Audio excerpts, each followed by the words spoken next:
What's going on, everyone? Welcome to another Bros Talking Soccer podcast. My name is Dave Knittel, and we are recapping day 2 of the knockout rounds. It is day 18 of the World Cup. Today is Sunday, July 1st. I'm here with my brother, Christian. Matt is on his way back from vacation, and we are joined by 2 guests today. We have Denver Yost from the MLS guys and our friend Christian Sandler, who's been on the podcast many times before. Denver, how you doing today?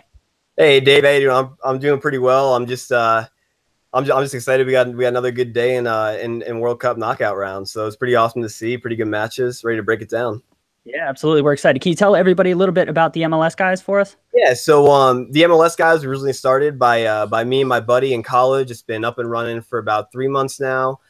Biggest focus is just articles. We focus on mostly writing content. Just try and bring some interesting perspectives, some different statistical breakdowns of players, matches, and just try and bring it in like a user-friendly content mode. So we're getting that going. We're hoping to keep it going as long as we can.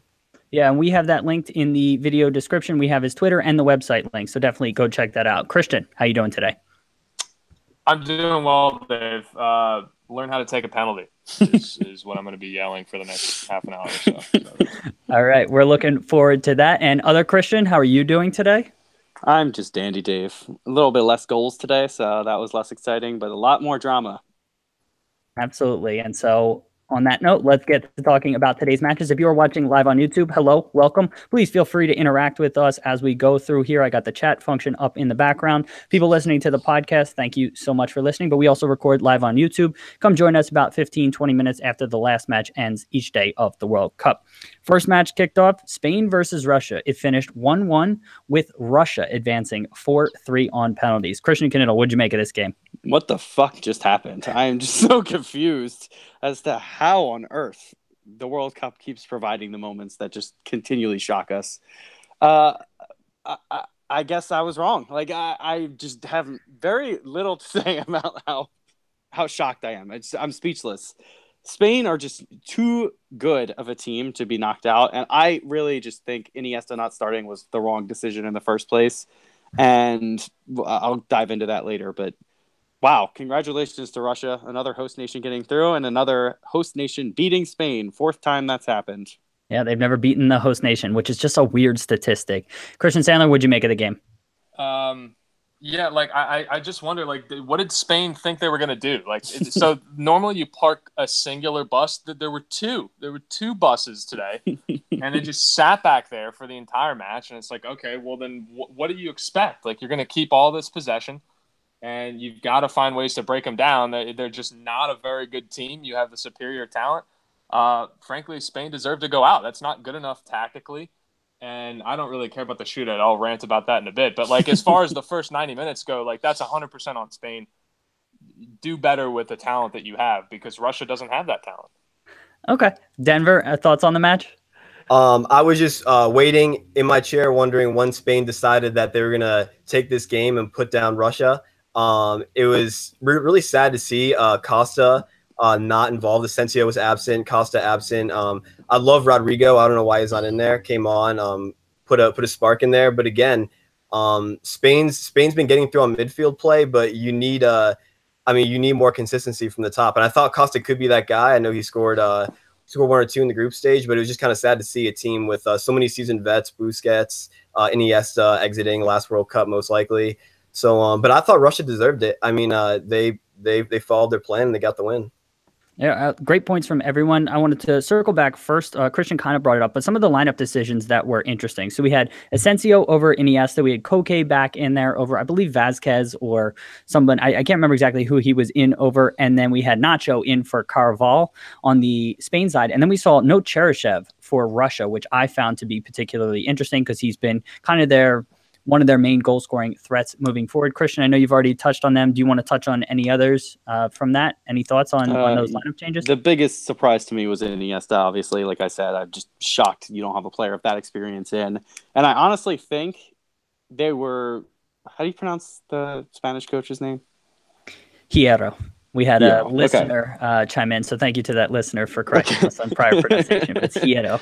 Hierro. Okay. I just think that he thought they were going to dominate Russia, and they were resting a couple of players who maybe are picking up knocks or are a little bit older, and he took it way too lightly, and they got punished for it, and good on Russia for doing that. But I am shocked that Cheryshev wasn't starting. That was a weird decision by Russia based on his first couple of games he played in. So Christian Sandler? Weird. Yeah, I obviously Iniesta is old, so for him to play the full match is probably a bit of a task at this point. The Carvajal sub was also interesting to me, like just not the time or the place that you would expect a like for like fullback switch like that. Again, it's tough to say. Maybe Nacho was hurting and we didn't know about that, but I just felt like Carvajal's coming on. I'm like, dude, where's Aspas? Where's a striker? Like, let's get a goal here. Forget about the outside back. So that was a little weird. Ultimately, man, I don't really care who Spain puts out there. They should beat that team every single time. I mean, that's just the reality of it for me. Denver, thoughts on the lineups initially? Just going back to Iniesta, it just seemed like Spain had so much midfield presence that he almost wasn't needed. But I would have loved to see just some more attacking prowess from Spain, and Iniesta gives you that with his distribution, creativity. But I mean, they're pretty locked up. Obviously, Isco, Asensio, Silva. But I would have preferred Iniesta in there for Asensio, and then Asensio coming on later in the game, fresher, and hopefully maybe a change of look, maybe more pace, more creativity than Costa as far as physical and directness. So a little bit questionable on the Iniesta, but I think it can be passed off as they're just looking to go at it a different way. Fair enough. All right, let's get to some specifics from the match. 12th minute is the first kind of major event. Zhirkov gives away a free kick, and Asensio swings the ball into a dangerous area. Ignashevich, not looking at the ball whatsoever, trying to tackle Ramos. It bounces in kind of off his calf. Own goal, Spain takes the lead 1-0. Christian, your thoughts on this goal? You really can't get France out of your head. I know you love them, but just let it go. I think they're in great position. They're looking good, but yeah, let's talk about this game. Definitely. I mean, the foul was pretty blatant that gave it up. The ball was good. It came in across the 6-yard box. And yeah, the defender is not even looking at the ball. He has clearly got both hands around Ramos, trying to football tackle him.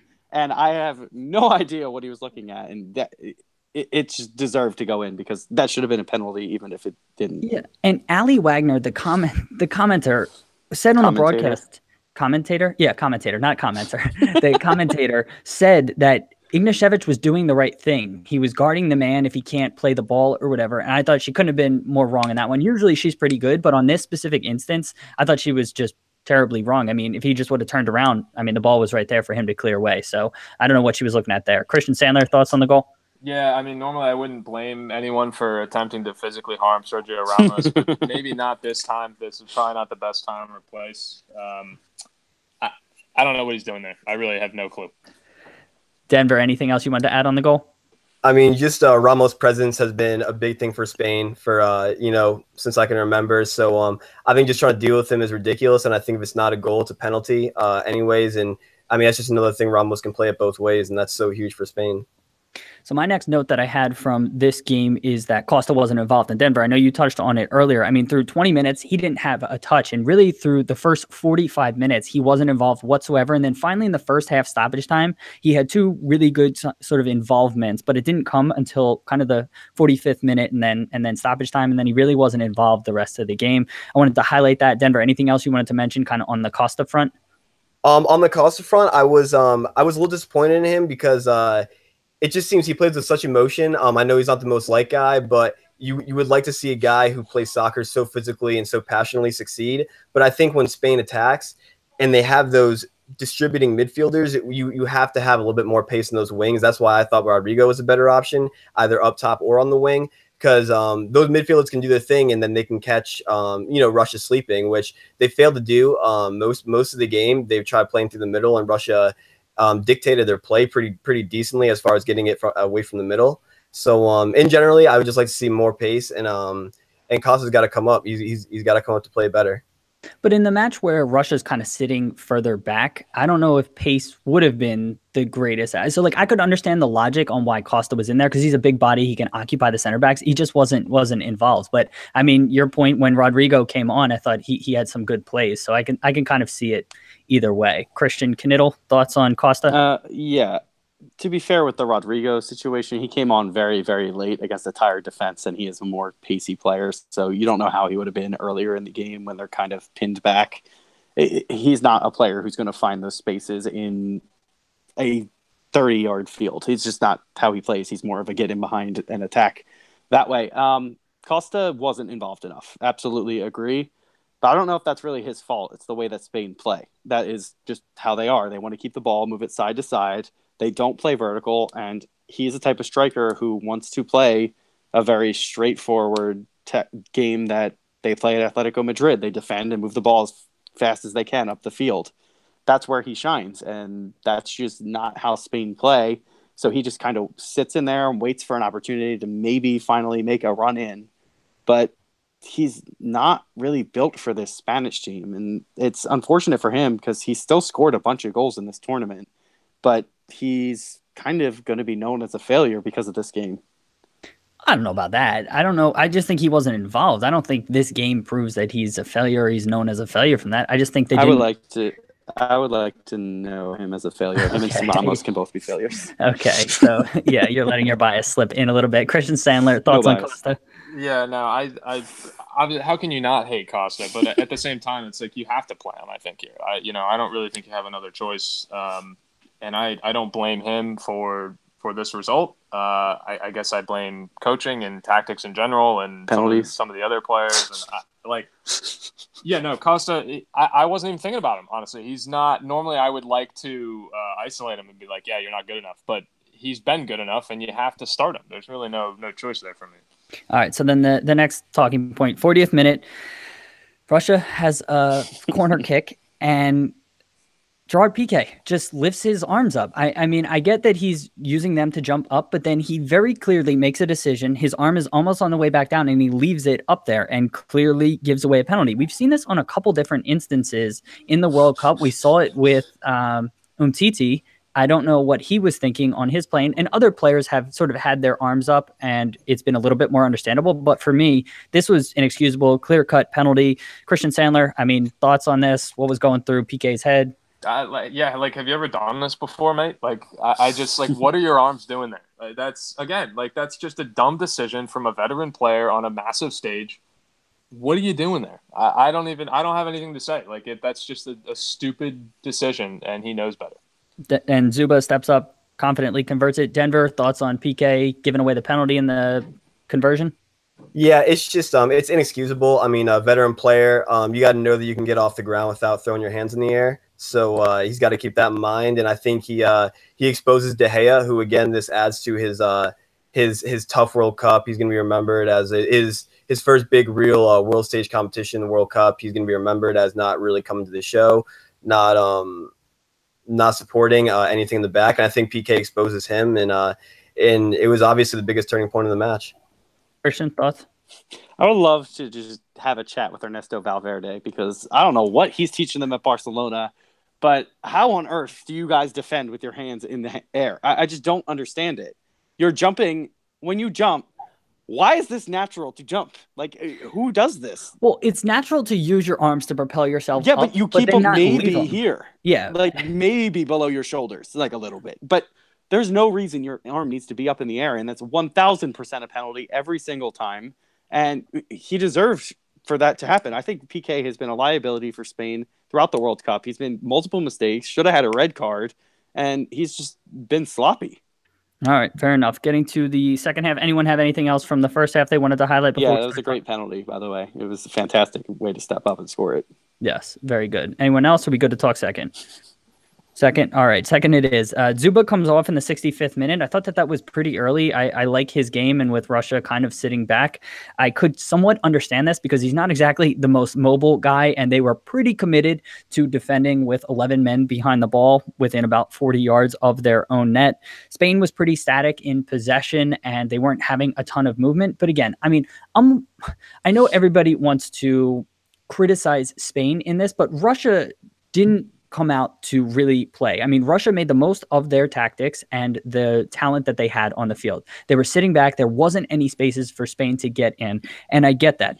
Russia did a good job of that. But I also think, I mean, what is Spain supposed to do when the other team just isn't going to play? Christian Knittel, thoughts on that? Yeah, it's tough. But Spain have grown accustomed to playing that way because they have their style. People sit back against them all the time.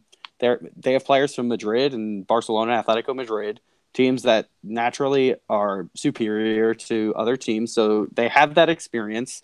They should know how to break a team down at this point. Yeah, they don't get a lot of time playing together on the international level, but they play such high levels, play 60 games a year against defenses that do this. They are good enough to be able to provide those moments. And again, it comes back to the lineup. I'm just questioning Iniesta not being in there. He's one of the only people in the world, in my opinion, who can find those spaces in between the lines. And even when he came on, you saw it a couple of times with a couple of flicks and short passes that just opened up the defense. And really, until about the 110th minute, Spain kind of just were passing side to side. And then after that, the last 10 minutes, I said it to Christian when we were watching. I was like, why have they not been doing this the whole time? Because they were just cutting them apart in the last couple of minutes of that, and they just couldn't find a goal. Denver, thoughts? Yeah, I was just I think Russia, they find themselves equalized with Spain 40 minutes in, and they look at each other and realize we got to pack it in and we got to hope for PKs. Everything goes as planned. I think Spain realizes that they probably need to score a little bit too late, thus leading to the wasted minutes around midfield. I mean, I think Spain can move the ball quicker around the midfielder than what they did. 79% possession, outshot them, but didn't necessarily have an abundance of more actual scoring chances. Christian Sandler? Oh, you're Spain and they're Russia? Okay, no excuses. Conversation over. All right. Fair enough. So for me, the only thing I probably would have liked to see a bit more from Spain is when you get deep runners from midfield. There wasn't any of that. And so if you have a guy who's on the forward line, Diego Costa, who's kind of static up there, you need to have somebody getting a run from deep where it is possible that the defense loses track of that guy. And there just simply wasn't enough of that. And so, for me, that was disappointing to see. The next note I had, Christian, was from the 109th minute, so right around there. Rodrigo finally got free and didn't end up converting that chance, but he had a nice sort of step over, let the ball run by him, and it ended up getting snuffed out. But again, that was kind of Spain's one chance. And then in the 114th minute, there was a free kick, and then both Piqué and Ramos were arguably fouled. There was a lot of pushing and grabbing there. Denver, do you remember this play? What were your thoughts on, is there any fouls there for you? What do you think? I understand the players being upset with the no call, because clearly they're taking their ability away to score from a very important position, important time of the game. But as a referee, if you make that call, you're putting your head on the line for criticism. I mean, for years. So I think if it's not entirely blatant, no feet kicked out under you, it's really hard to make that call. I don't blame the ref for the no call, but it's frustrating because it's tough to make that call. But I don't sit here and blame the ref for that no call. All right, Christian Sandler, thoughts on that? Yeah, I saw a little bit on both sides, really. Slow-mo replays can help with that a lot. You kind of see that, yeah, he was being tugged, but he fought back a little bit. I don't think you make the call in that situation. Too much coming from both sides. Christian Knittel, anything else? Hey, I'm your brother. My last name's Knittel, just in case you're wondering. My biggest thing there was the first couple of times I saw the replays, I just kept saying, that's clearly a penalty. That's clearly a penalty. But the more they showed it, and when they changed the angles a couple of times, when they showed it in slow motion, I don't think Ramos was actually being fouled. I think he was pulling the guy down with him as he was falling. Classic Ramos trying to injure people on their shoulder as he brings people down. I think Piqué was being held more than Ramos was. I think he had a full grab of his shirt. You could see him pulling him. But I still think that it's a little bit soft, and they should still be able to run a little bit more through being held, and that's not a penalty for me. All right, fair enough. Match ends 1-1, goes to penalties. Russia comes through 4-3 on penalties. Christian Knittel, I know I have some notes, but thoughts on the penalties, things you wanted to highlight? Do you want to go first? Yeah, can I go first? You guys are bloody professionals here. It's almost as if you've never kicked a soccer ball before in these moments. And listen, Dave, you can talk to me about the heavy legs, the 120 minutes. I do not care, man. You kick a ball around for a living every day of the week. Put it into the corner. Keep it low. If you want to go high, that's fine. Go high. Don't go in the middle. You're stupid. That's when it becomes easy to save a penalty. I'm sitting here watching these penalties one after the other. Bad. Even the ones that are going in are terrible penalties. And if the keeper goes the right way, it's an easy save. The stutter steps, Who came up with that? Why is that a good idea? Dave doesn't like the stutter steps. What's up with the stutter step, Dave? Like, why can't we just run up there, pick a side, bang it in with pace, and let it happen? Like, the stutter steps drive me crazy. I just, for the life of me, these are the best players in the world, and these penalties are obscene. They're terrible. And I'm going to just put this on repeat for the next match because it happened again. It happened again in the second match, and we'll talk about it. Do you have the script written down? I don't even remember who scored and who didn't. I have nothing for you. I was just yelling at the television. Just, why are you taking your penalties that way? It was painful. He was, I can confirm, yelling at the television. All right. So bad. Denver, thoughts on the penalties? Yeah, I agree on everything. You got to believe that, day before knockout match, you're out there taking penalties so you can do it with your eyes closed. Spain, most gifted players in the world, fail to move their nation on. This one's on them. Props to Russia for coming through, being clutch with their kicks. But this will always be looked back on a failed conversion by Spain. Are we taking anything away from Akin Fev? I thought he made two. I mean, the one save was pretty standard, but the save where he kicked his feet back, I thought was pretty nice from him. Christian, thoughts on the penalties? Yeah, no, I don't agree with that. I'm sorry. I think that those are awful, awful penalties. The ones down the middle, low on the ground, like those just are not right. Those are bad. Like I just don't understand why you kick the ball so low if you're going to play it down the middle. Because if a goalie dives, his feet are still most likely going to be around that area. You might as well just lift it if you're going to kick it down the middle. If you're going to go to a side, either hit it on the ground hard or put it up high. You cannot play it like at the mid-level spot because that is where a goalie saves it every single time. That is the perfect height for a goalie to save. And I can't believe how poor some of those penalties were. And I understand, like, I've been there. I've played in games where you play that late, but I've never felt the pressure where you have those many people watching you. The pressure of playing against a professional goalkeeper. There's a lot on you that rides in that moment, but I still think they should be able to put a ball on the ground, up high, or raise it in the middle. Like that, those are the three spots you should be able to put it. For me, so I agree. At the very least, everybody hit the net. So I think it's that tough. At least I can agree with you. Exactly. These players, is a big thing. Exactly. The players hit the net. And so, I mean, at a certain extent, I mean, it's a 50-50 chance a lot of times. And so, again, I think we're taking away a little bit of what the goalkeepers do. Now, is it harsh to criticize David De Gea? Now, I know for me, I think it might be a little bit harsh because on the penalties, he got his hand to the one, and the one that was hit right down the middle, he just barely missed it with his foot. Christian Sandler, any thoughts on David De Gea there? Yeah, I think his confidence is a little bit drained. He hasn't had a good tournament. He did get a hand to one that was a better penalty. I mean, I certainly see what you're saying on Akinfev. I think like in the match, in the run of play, that's a brilliant save. But like as far as the proximity goes of that penalty, it was a bad penalty. That's what I saw before this save. It was a bad penalty. I don't really, as far as De Gea goes, he's clearly been a little off. I don't really know what's going on with him. He was phenomenal in the Premier League. So who knows what's going on there? But I couldn't get over the locations and the pace of these penalties. They were atrocious. Denver, I know we kind of touched on David De Gea a little bit earlier, but anything else you wanted to add about him and the Pens? I just want to, if we're going to keep calling De Gea a world-class keeper, he's got to come to play. You only get 3 World Cups in your lifetime, and this one he didn't come to show. I think a penalty you get your hand on, your name's David De Gea, you got to be pushing that wide, you got to be parrying that ball. And it was tough to see because he was a big focal point for the Spain team coming in. With their back line and De Gea and net, you got to figure that they are the best defensive team in the tournament. So again, this is on De Gea, and he's got to be better. Christian Knittel? People were saying that he was hands down the best goalie in the world coming into this tournament. I never agreed to that ever. I think he is outstanding, but I do not think he is number one. And this kind of proved it. He did not have a great tournament. He should be able to play with better, like those quality defenders should not be an issue to just transition to them. He's coming from an awful, awful defense at United. So I just don't. Coming from understand. A Liverpool fan. They're awful. No, I'm not going into that right now. I'm just shocked of how poorly he played in this tournament. And I don't really blame him. It's a penalty shootout.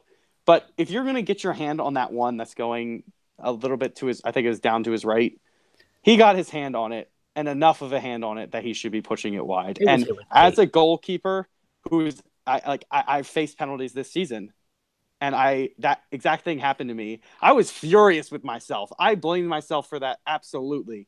You have to be saving that if you get your hand on it. And it wasn't on the ground. He should have saved that penalty. And the one that went through his legs on the ground, I just don't understand. Like, keep your feet together or do something. Like, what are you doing? Yeah, okay. Okay, fair enough. As we all predicted, Russia is moving on, so congrats to them. You know, this World Cup is just absolutely insane. Denver, anything else you wanted to add from this match before we talk about the later match? Just talking about Russia moving on. I was looking at a tweet kind of recently by ESPN FC, brought up a great point. The nations Colombia, England, Sweden, Russia, Croatia, Switzerland, one of them will be in the World Cup final. So I think that's a very interesting place to touch on, and just shows the dramatic reasons why we love the World Cup. Absolutely. Christian Sandler, anything else you wanted to add? Penalties? Oh, okay. Yeah, maybe you should learn how to take those before the World Cup in case you actually have to take them in the World Cup. Then you know how to take a penalty in the World Cup. That'd be sweet. Christian Knittel. To be fair, there were players who did take good penalties. We're taking that away from them. But yeah, there were players who didn't. Well, maybe they should all take good penalties. Yeah. Okay, maybe. Okay. And they did hit the net. So, okay. But all right, let's move on. Let's leave that where it is. Let's talk about the second match, Croatia versus Denmark. That also finished 1-1, and Croatia advanced on penalties 3-2. Christian Sandler, your thoughts on the match? Oh my God, Dave! I'm just gonna go back to the penalties, man. I don't even remember what happened. What happened in the first 90 minutes? So there was a goal early. Okay, there was another goal early. Two goals early. Kind of an ugly goal. Okay, so we actually walked into the bar and Denmark is up 1-0 in the second minute. I'm like, what happened there? So Mandzukic had a nice finish. Okay, so at that point I'm thinking like 4-3, another doozy of a match, and then all of a sudden I was lulled to sleep, man. I don't remember anything that happened. It was kind of lackluster. So yeah, then it just went on to penalties, and we'll get to that in a moment. But overall, I think I'm disappointed in Croatia because I felt that they were really going to impose their will here. A lot more talent than Denmark. They've got Eriksson and not a whole lot else, whereas Croatia have 5 or 6 world-class players. So really disappointed in them, but overall just kind of a lackluster match, as well as the first one. Both of them were really in the full 90 anyway. Chris, okay, we lost Denver. That's why I was waving. Hopefully he'll be back. But Christian Knittel, your thoughts on the match? Yeah, I was actually very impressed with Denmark's setup. I thought that they were kind of going to get rolled over and completely outclassed by Croatia, and they did not. They actually had a decent number of chances going forward, and there were never really any clear-cut chances.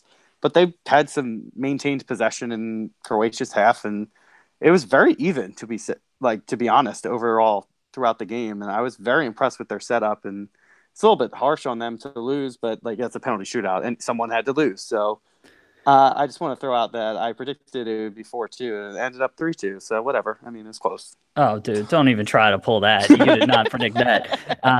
But I mean, along that front, I mean, I think arguably on the whole run of play, Denmark had the better of play. I think, early on it was back and forth, and then Croatia sort of settled in the first half.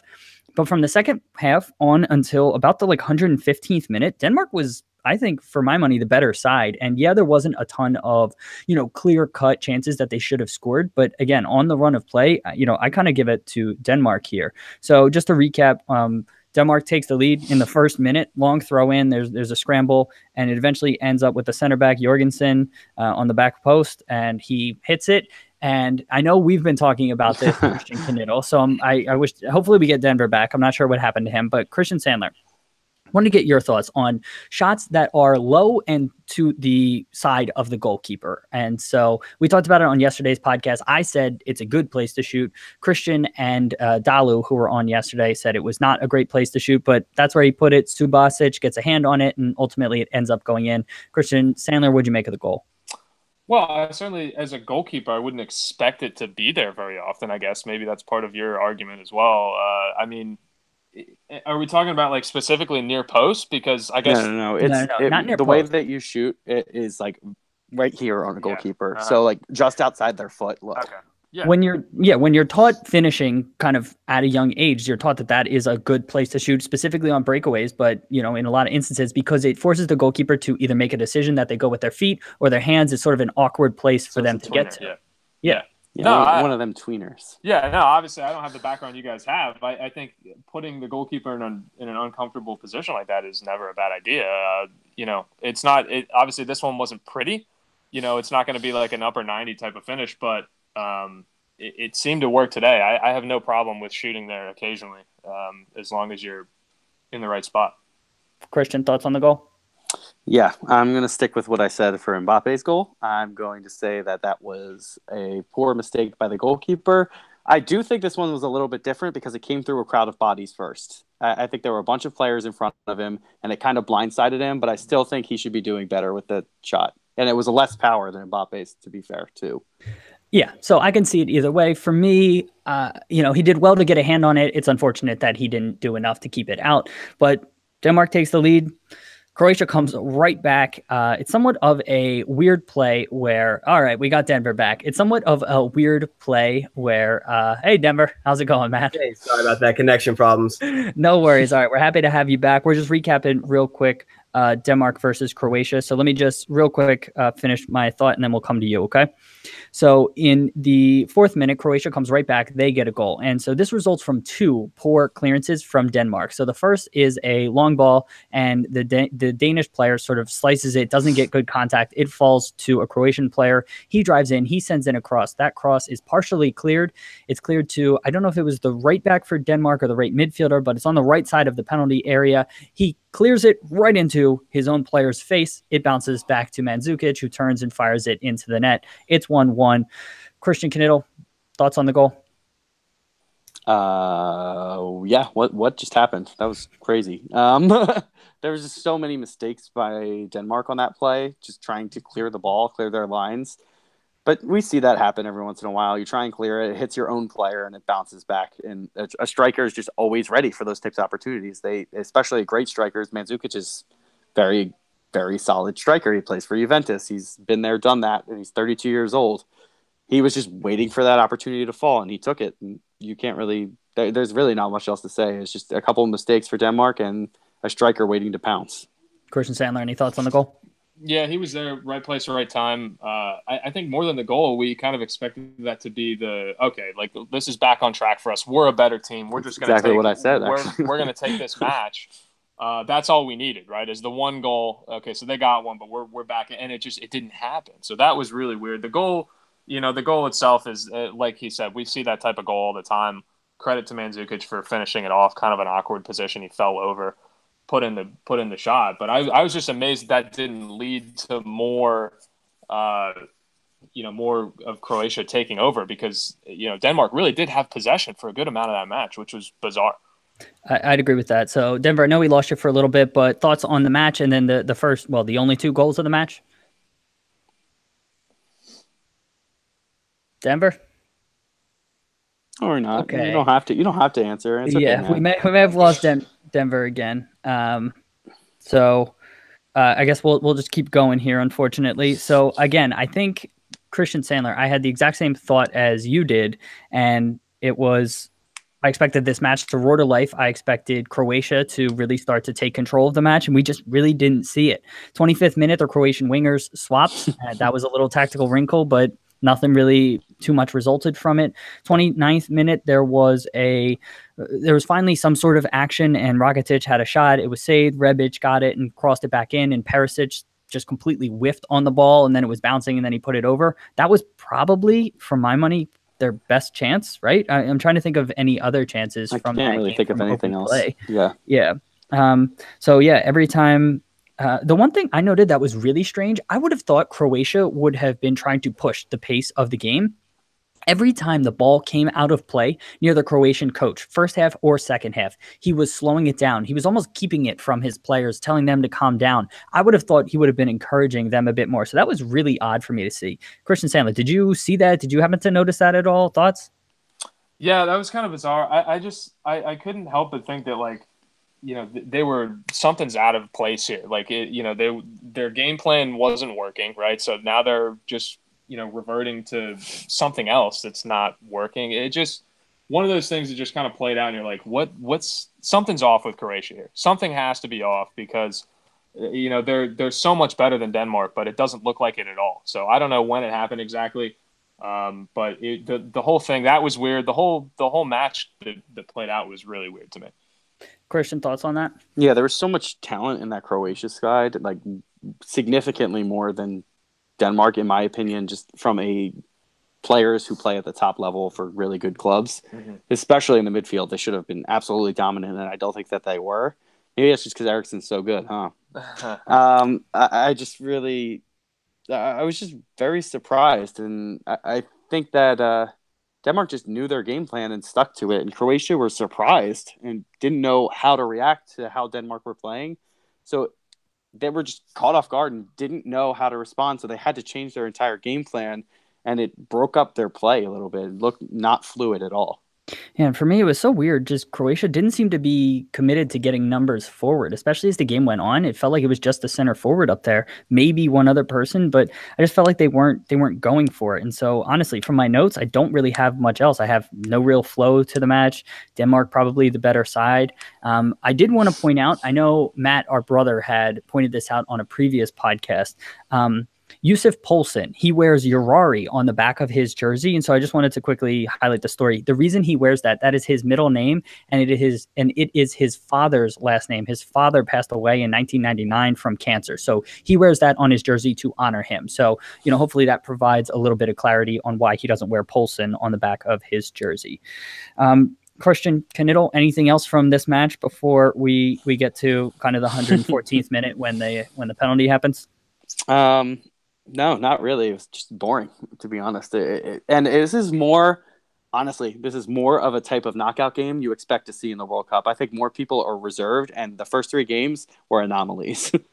That's a really good point. Christian Sandler, anything you wanted to mention before we talk about the penalty? Yeah, no, same thing. I think we've been spoiled this World Cup, so this is the first match that's been kind of like, wow, this needs to pick up a little bit. But that's normally what it is. I mean, and so I think we've definitely been spoiled with this World Cup, and I'm calling it a lackluster match, but the reality is that's what most of these are. So definitely good points. 114th minute, it's extra time. Regulation finished 1-1. There's a ball from Modric. Fantastic through ball, splits the defense, and Rebic is in on goal. He rounds Schmeichel, wide open net, and Jorgensen, I believe is who it was. He makes a tackle on Rebic.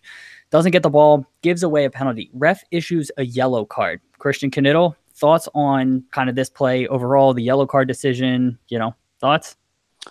Okay, so I'm going to start by saying absolutely a yellow card, absolutely a penalty. It is all correct. The defender is trying to get to the ball. He clearly is. He wasn't trying to take down the man. And because of the FIFA rule change, denial of an obvious goal scoring opportunity inside the box. I said scoring, I know. Scoring opportunity inside the box is no longer a red card. That's what it says. As long as you're trying to make a play on the ball, that's the rule of the game. So I think the ref handled that absolutely perfectly. The one thing that I got to say is please just finish that. What are you doing? I understand his legs were a little bit knocked, but I think he wanted to. He was trying to heal it. I know he was, but maybe don't round the keeper. Just finish it immediately. That ball has to go in. Okay. Wow. Okay. I think that's so you're okay. Christian Sandler. I'm not blaming him, but he has to do more to try and get that in. I don't think that there was enough contact to take him down the way that he did, and that's just how I feel. I think we were screaming in the bar, just fucking finish the ball, man. Just get the ball in the net. You just have to get it in. Okay. I know he lost his balance, but you have to give it everything you can to just poke it. Just do something. Christian Sandler, your thoughts before I chime in. Yeah. Okay. So I kind of looked up and I'm like, oh my God, he's through. And so at that moment you kind of think, just finish it off, mate. Just shoot it in there. And it was a great round of the keeper. But at the same time, that opens the door for that to happen, the opportunity, and of course the penalty save. So it was a great move. Don't get me wrong, Dave, but I tend to agree that in that spot, just shoot it. I'd rather you miss wide, because take the opportunity. That it wasn't that was the first time that's happened all match. You're clean through on goal. I think you just got to shoot. I got to be honest. This is fascinating to me. I can't believe that I didn't even imagine that this conversation would be blaming Rebic in this. But that's what this podcast scenario. is for, I'm right? not Yeah, blaming- no, I know. I love different viewpoints because this never even crossed my mind. mean He correct runs the viewpoints. keeper. He's sprinting at full speed and the guy slides through the back of him. What do you want him to do? He tried to toe poke it in. He tried to heel it while he was on the ground on his back. And so, I don't know what more you could have possibly wanted from him in that instance. So for me, it's absolutely insane. I wanted a goal, Dave. That's what I wanted. I think he tried as much as he could. Denver, Well, he welcome should have back. tried harder. Thank you. All right. Sorry, what's the mass connection? No Okay. worries. We're glad you're back. So we are talking about the 114th minute penalty called on Rebic. Jorgensen takes Rebic down. Christian and Christian are saying that Rebic needs to do more to finish that before he's taken down. And what was your take on the penalty? I remember watching that, and I had the same thought. And I believe that he should finish that after the one touch. But if you look, he's trying to swing his foot as his plant foot is being clipped. So it's a really hard finish. I mean, just winning the penalty is enough for me on that move. Should he finish it? Yes. But the defender, I mean, smart play, takes him down, forces the penalty. But I think you can't blame him for not finishing it. But again, that was tough. I mean, both feet are being taken down in that instance. Okay, so fair enough. Schmeichel steps up, or Modric steps up, and Schmeichel makes a save in the 116th minute. I'm sure Christian Sandler, you're going to have something to say about this. So, I will. Okay, so there are two parts to this, Dave. I'll break it down into two parts for you guys. The first part is the situation. There's a lot of pressure there. You've earned a penalty. You're holding the ball. You're sitting there waiting. The pressure's building. Captain. He's the captain of the team. He's the leader. You can send your nation through with one kick of the ball. The other part of this is like just the fundamental kick that you put up. Like, so think about the through ball that he played to earn that penalty. That is exceptional world-class stuff. He's one of the best creators in the world. He's not just like a scoring midfielder. He's a passer. He's a creator. He's a visionary. And it's bothering me that he can do all that stuff and then he just kicks it right into the middle of the goal when the penalty is up for taking. Like, I understand that I've never been in that position before. I've never played 120 minutes on the highest level. I don't know what it means to play for your country. I never will. I get all of that stuff, but I'm just thinking about taking penalties in the backyard, man. Like, they would never be that bad. They just would never be that bad if you're a good player. I don't get it. And to me, there's no excuse for not putting a better penalty on frame. If Schmeichel saves it with his fingertips, he earned it. He didn't earn this one, man. He just went that way, and it ended up right in his stomach. He didn't earn that save. Denver, thoughts on Modric's penalty? I think Modric is always the right guy for the job. Some don't go in. I mean, this isn't a case of Modric is a bad player or Schmeichel's a great goalkeeper. There's a certain percent chance that you make it, certain percent chance it's saved, and this time it went Schmeichel's way. So I don't think you can fault him. You can't take anything away from his world-class talent. And great save by Schmeichel, and two great players going at it. Christian Knittel, thoughts on the penalty before we get to the penalty kicks?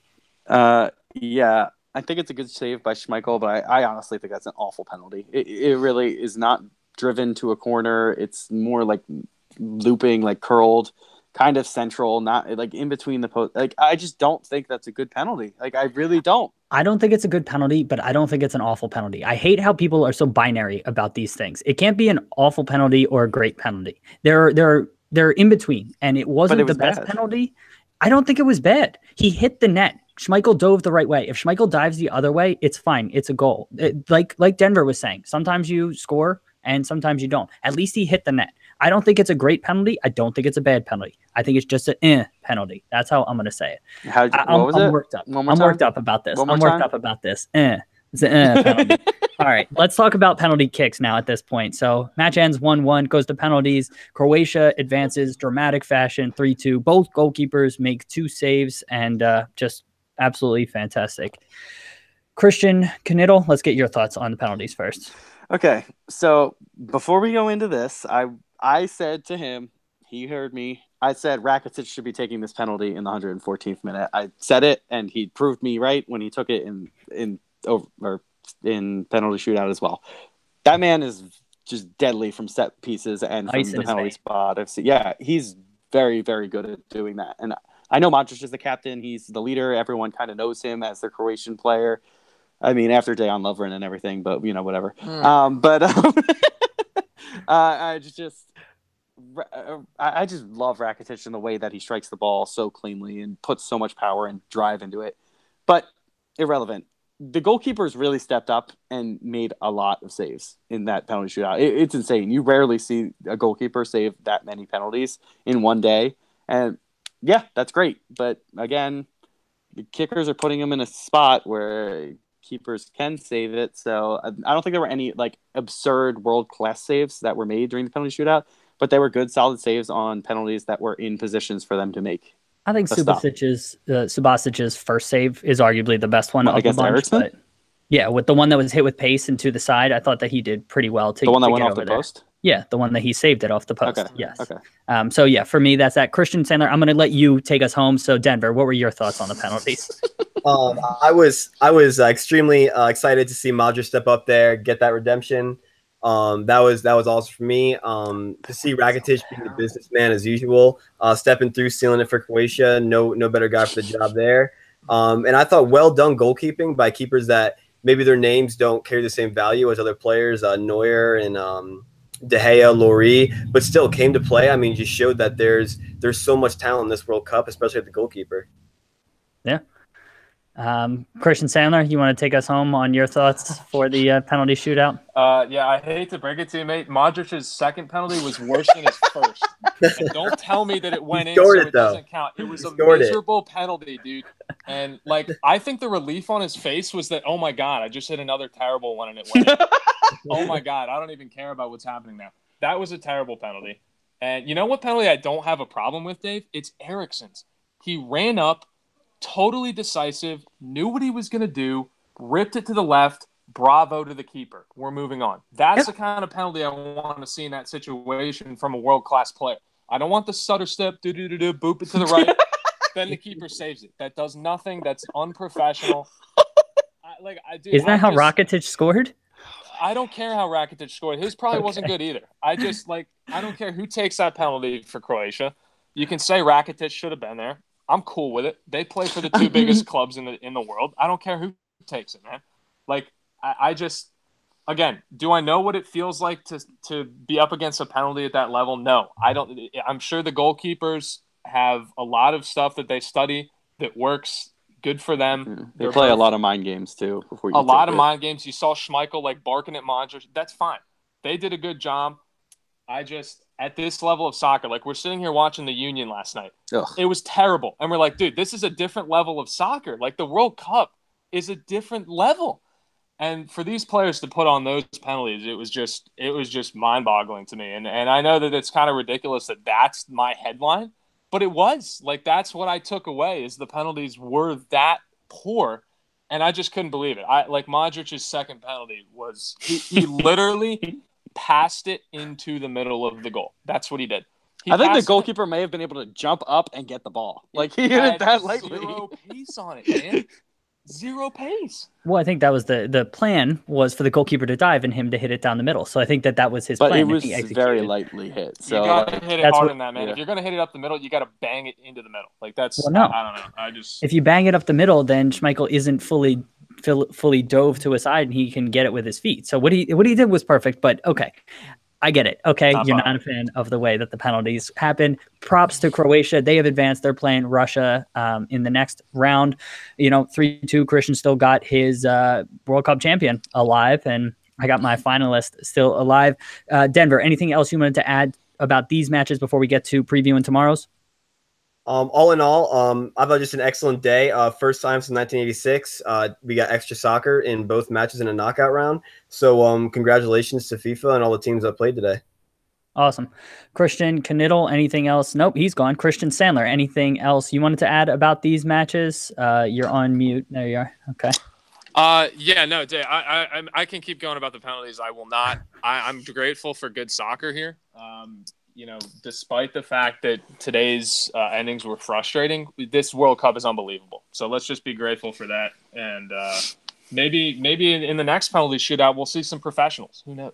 All right. Christian Knittel, anything else about these matches before we talk about tomorrow's? I do not think so.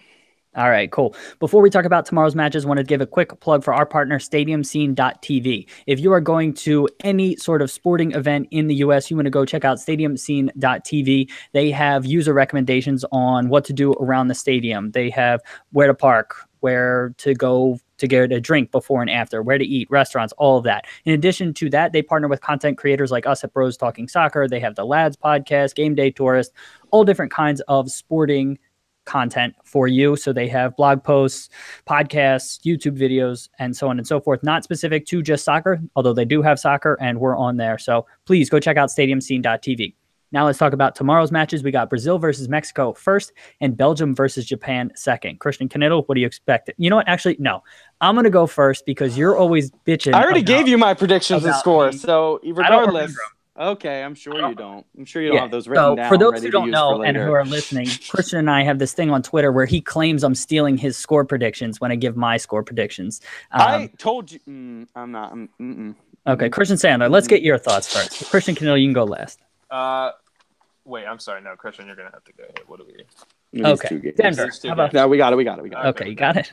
Okay, yeah. So Brazil, I had so many thoughts on Brazil, Mexico. Let me try and condense it. Okay. I think Brazil is more talented. There's no question about that. You can't really argue that. Coutinho, Neymar, et cetera, et cetera.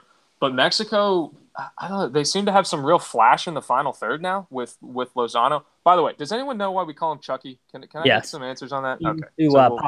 He used to pop out and scare his teammates like Chucky the doll. Good. Okay. So yeah. Okay, good. So Chucky is a real threat. I think Neymar, as much as I hate to say it, can be a real difference maker. When he's not flopping around and rolling around like a baby, he can tear up a defense. So I'm inclined to go Brazil. I think Mexico can make it a game because they've shown some real promise in the final third. They looked terrible in the last match, so I don't know. I don't really know what that was, but and Brazil. The other thing about Brazil is they're in good form, so they don't just have the talent right now, but they're playing well seemingly.